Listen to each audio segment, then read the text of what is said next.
Congresswoman Gabbard, you took issue with Senator Harris confronting Vice President Biden at the last debate. You called it a, quote, false accusation that Joe Biden is a racist. What's your response? I want to bring the conversation back to the broken criminal justice system that is disproportionately negatively impacting black and brown people all across this country today.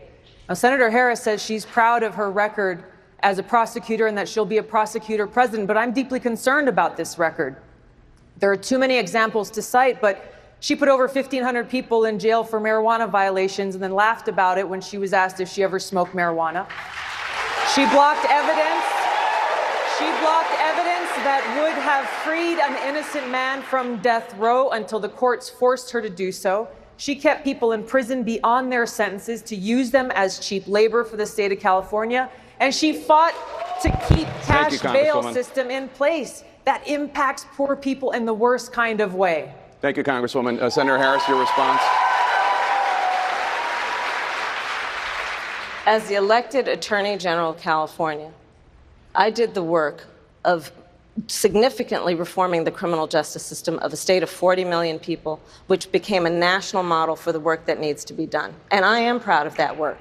And I am proud of making a decision to not just give fancy speeches or be in a legislative body and give speeches on the floor, but actually doing the work of being in the position to use the power that I had to reform a system that is badly in need of reform. That is why we created initiatives that were about reentering former offenders and getting them counseling. It is why, and because I know that criminal justice system is so broken, that I am an advocate for what we need to do to not only decriminalize, but legalize marijuana in the United States. I want to bring Congresswoman Gabbard back in. Your response, ma'am? The bottom line is, Senator Harris, when you are in a position to make a difference and an impact in these people's lives, you did not. And worse yet, in the case of those who were on death row, innocent people, you actually blocked evidence from being revealed that would have freed them until you were forced to do so. There is no excuse for that.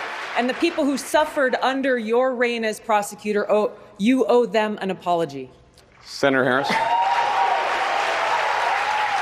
My entire career, I have been personally opposed to the death penalty, and that has never changed.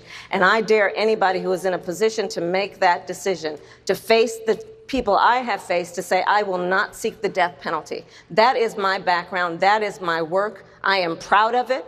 I think you can judge people by when they are under fire, and it's not about some fancy opinion on a stage, but when they're in the position to actually make a decision, what do they do? When I was in the position of having to decide whether or not to seek a death penalty on cases I prosecuted, I made a very difficult decision that was not popular to not seek the death penalty. History shows that, and I am proud of those decisions.